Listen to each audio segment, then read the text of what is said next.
welcome to Talking Football Tuesday edition. This week, due to the Champions League draw we had yesterday, this will be the show covering all the events from La Liga and the Premier League. With me here in the studio are football analyst Yoav Borowitz and I24 News Michael Friedman. Hello, gentlemen. Hello. We can call this the Real Madrid weekend as the Spanish leaders win and both teams chasing them lose points, while the race remains close in England. All this and much more coming up just now.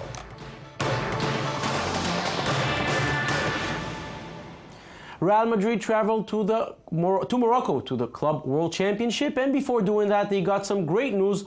Not only they got their 20th win in a row, leaving Almeria 4-1 behind, they also saw Barcelona unable to win and Atletico Madrid losing. And though we're only in the first half of the season, it looks to be going their way. You have the gap is 4 points, but it feels more than that. Yeah, it feels like 14 because Real are just smoking. 20 wins in a row, really unprecedented. The level of quality that they have. Cristiano Ronaldo with almost 24, 25 goals in 15 games. Again, scored twice again here in Almeria. Yes, he scored in the last 10 minutes. And they're just clicking. This team, Barca, they're not playing well. It's Messi and a bunch of players who are just not playing up to par. Even Neymar, even, of course, Suarez, not playing on the same level. But we're seeing Real Madrid here. I mean, everything goes. It looks so easy. Yes. Look at the guy who passes for Ronaldo, Karim Benzema. We're not talking enough about this striker. He's a superb player because he's not only a finisher, he's also a creator. He's an athlete. He plays without ego. We have him. We have Ronaldo. We have Gareth Bale. We have Toni Kroos, we have Modric, who's a bit injured, we have Isco, we have Pepe, we have Ramos, we have so much talent in this team. And I think, as of now, they're the number one team in Europe alongside Bayern Munich. And now you mentioned Barcelona. We were here in the studio 2 weeks ago. When they won in Valencia, you said, they're not playing good, so you cannot play good and win occasionally. Not always. Every time they leave the Camp Nou, it seems to be difficult. Yes, 0-0 this time. The Luis Enrique Barcelona are not as convincing. They're not as flowing. They don't create as much offense. They beat the previous game from a late Busquets goal, but this time against Getafe, they couldn't score. In the Mestalla, but this time against Getafe, not scoring at all. Again, we don't remember Barcelona in a Spanish league game not scoring. Usually they scored 3, 4, 5 goals. So it's Messi almost by himself, not good enough against Real Madrid, just doesn't cut it. And Michael, what is the press saying about them? Are they good enough to remain in the chase? The Spanish press, the headlines read, Suarez toothless in La Liga. Suarez toothless. Yeah, at least he's not. The guy who beat 3 times is toothless. No biting. Just saying. Thankfully, there's no biting in the headlines for him this week. But they're saying the performance by him is not on par for what the amount of money they spend. Barcelona should be expecting a lot more from him, and they think that he himself is not the player to really be there for Barcelona, and Luis Enrique's his side is really struggling. So the press is looking to see what they're going to do to step up, and are those key players going to come together? Suarez really didn't score in the league yet. Yes, let's not forget the guy was banned for 3 months. It's a long period of time. Let's not also forget that in Anfield he was the king. It was his team, Liverpool. He was adored by the fans. Now he did a move. I personally think it was a mistake to move from being the alpha dog, the number one guy, into being the third guy, the third banana in Barcelona after Messi, who is by far the number one guy, and then Neymar, and then Suarez. I don't understand exactly why he wanted to do that. Obviously, Barcelona are a better club than Liverpool, but it's better being number one at Anfield, top dog, than being the number, and he doesn't play even as a number 3 guy. You expect Luis Suarez, one of the top 5, 6, 7 footballers in the world, to play much better. Maybe he'll be back. We never know. He's a very talented guy. He's a very competitive guy, but so far, it's not good enough. Now, the third team in Spain, Atletico Madrid, it was even worse for them because they lost at home to Villarreal. And Yoav, we spoke a lot about them last year. Their secret last year was not losing points to the small teams. It's a bit of a problem this time, although their season is good, but still losing at home, major problem if they want to take another championship. Losing at home after over a year, it's a great achievement, but They're losing, and another thing we should discuss regarding Atletico is what happened with their fans, with their Farenta, the ultras of Atletico. You know, they murdered a guy in Deportivo La Coruña, and this is the topic of discussion in the last 2 weeks in Spain. People there don't talk football; they talk the violence of the fascist, this fraction of fascist Atletico fans who really do a lot of harm. And you know, everyone got mixed into this. Even Diego Simone, you know, the players. Yesterday, losing at home to Villarreal, you know, they don't look as convincing. Absolutely not as last season. Now in other results from the Spanish League, Valencia wins again. They scored all their 3 goals against Rayo Vallecano in the first half. There were no goals in the match between Seville and Eibar, and Malaga beat Celta Vigo 1-0.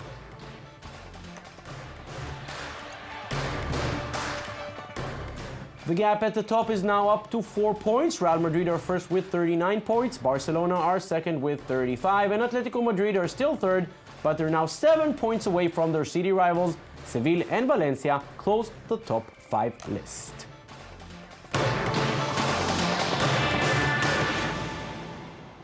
Premier League now, and after a slower time in which Chelsea saw the gap at the top fall from 8 to just 3 points, the Blues were back to winning again. Eden Hazard scored the first and set up Diego Costa for the second as Chelsea beat Hull City 2-0 in Stamford Bridge, a comfortable win, leaving them another week at the top. Chelsea made some big transfers this summer. The headline spoke of Diego Costa, who came in from Atletico Madrid, Thibaut Courtois, who was on loan at the Colchoneros and also made the move, and Cesc Fabregas, who came from Barcelona. There was another move, maybe not as glamorous or expensive as these 3, but one that means a lot to the fans in Stamford Bridge. Didier Drogba came back home after 2 seasons away, and so far his second run with the Blues is just as good as the first one. Liz Baumbaum and Michael Friedman with a story. Time seems to have no hold on him. 3 months away from his 37th birthday, Didier Drogba continues to shine in the Premier League, the most demanding and physical football league. With 6 goals scored in 19 matches, he continues to impress his manager. Such a big influence that we brought him back with 36 years old. It's so simple as that. I think no club, especially a big club.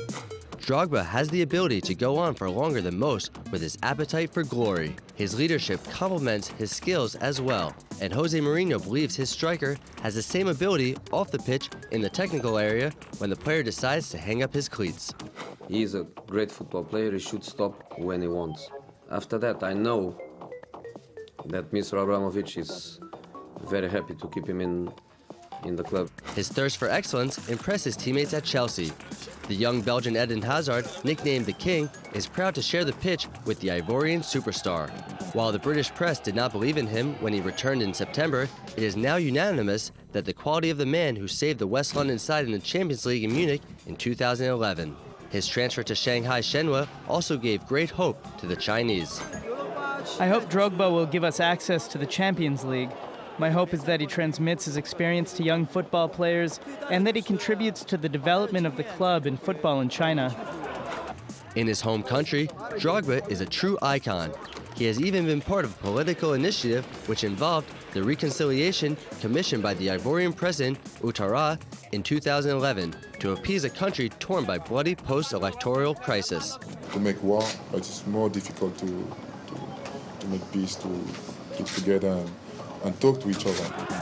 While he has been praised for his leadership by the Elephants, Drogba decided to retire from international football. Leaving room for the young, the Ivory Coast will have to move on without him in the upcoming African Cup of Nations. As Mourinho looks for more glory with the Blues, the legendary Drogba will look to shine like he has done so well in the past to capture more silverware. And Michael, it's not just the fans who love Didier Drogba. The press also thinks he has a very good and positive impact on this team. Yes, the British press are saying that Chelsea fans view Didier Drogba as the key man to make Jose Mourinho's side the Champions League title, the Premier League. He's that key factor. Many people are saying that it's Costa, but the press knows that that this one striker has that extra bit that the team needs in order to move forward. So it's going to be interesting to see what happens at the end of the season, but it is believed that without him, they're not that extra stint that they need. And Yoav, we look at their squad. There's Drogba, there's Costa, there's Eden Hazard, Fabregas, Willian, Oscar. This is a team meant for the Premier League and the Champions League. Yes, you forgot to mention Loic Remy, another backup striker who is very good. But, talking about Drogba, what a legend, the best Chelsea player of all time, a great winner. I did not understand why he left 2.5 years ago after winning the Champions League, but he is coming back after a stint in China and in Turkey. And, the guy's almost 37, but he's just as sharp as ever. Right, he's not the number one striker now, the Costa is, but what a treat to get a player like Drogba as a super sub from the bench. He can also play Jonathan as a lone striker because he's so strong, he's so big, he's also technical and a goal scorer. I think he adds a lot. He's one of the most important players on the pitch for Chelsea. And, talking about his influence in the locker room, we heard in the report, Roman Abramovich thinking of keeping Drogba and the club. Who would not want to keep Didier Drogba? He's a legend and he's just great. And Chelsea are a very strong team, but they have a very strong competition because they have the champions in Manchester City. They have United in the hunt now, Manchester United, with their 6 straight wins. Paris Saint-Germain as the next rivals in Champions League. And this will that's be be also extremely difficult because you're playing against Zlatan, against Cavani, against David Luiz, Thiago Silva, Thiago Motta. A lot of Verratti, a lot of good players in Paris Saint-Germain. Absolutely. So it's not an easy road for Chelsea. But when you have Didier Drogba on your side, you feel safer because we remember what this guy did, 2.5 years ago, winning against a better Bayern Munich team in Munich. He was the hero. He was the man that led them. Yeah, this guy is really one of the greatest. What a legend. One of the greatest players of our generation. Absolutely. And you want him on your side. Now you mentioned you have their competition, so Manchester City closed down the gap to 3, and despite all the energy and the emotion they needed last week in the Champions League, they had what it takes to win again at home. The man who was the symbol of Chelsea is the one who made sure the Blues don't run away again. Frank Lampard scored for the citizens, giving them the very important 3 points in Leicester. The question now is how longer can they keep winning without their leading striker Sergio Aguero, who is out for 2 months. Manager Manuel Pellegrini believes his team is up to the challenge. I always say that we have a team, and in that team, Sergio is a very important player. Maybe one of the most important players. Cristiano is in Real Madrid or Messi is in Barcelona. But I don't think that this team depends just on Sergio Aguero. I don't know why you started talking about that, because we won the Premier League and the Cup last year. I don't remember how many games, but at least 40 or 15 games without Sergio. So he's a very important team, a great striker. We need him urgently to come back to the team. But we have a squad that can win without not only Sergio, without another players also. Yeah, if this were another league, I'd say struggle for another week or two, get to the winter break, and then come back strong. But Christmas in the Premier League is crunch time. They don't have it, and they will have to go through all this time without Aguero. Can they do it? This is a good team, even without him. Good team, but it's a huge question because Kun Aguero is by far their best player of the year. Now, without him, they have Dzeko, they have Jovetic, very good strikers, but not on Kun Aguero's level. But in midfield, this team has Yaya Touré, David Silva, a lot of other good players, Navas on the flanks, very good. Still a very strong team, but losing Kun Aguero is vital, and that could be the deciding factor, maybe, and ultimately City losing the championship. But that's a very big test for the team, because as Pellegrini said, we're still a team, we can still beat other teams without Kun Aguero. And as he said, Kun Aguero missed many games last season and they still won. Right. But Aguero, last season you had a super season from Yaya Touré. He was amazing. Dzeko was a big winner for them. They have the players, but even in Saturday, without Kun Aguero hardly beating Leicester, they beat Leicester from it was not really justified. And I think it's going to be very, very difficult for them, competing against Chelsea, Man United. It's tough. Absolutely. Now, in other results from the Premier League, Southampton lose for the second straight time, this time against Burnley. Arsenal beat Newcastle 4-1, and Manchester United win for the 6th straight time. They were far from brilliant. Liverpool was the better side, but they could not go past David De Gea in goal. Robin van Persie did the job on the other side, and the Red Devils win 3-0. Chelsea leads the Premier League with 39 points, followed by Manchester City with 36.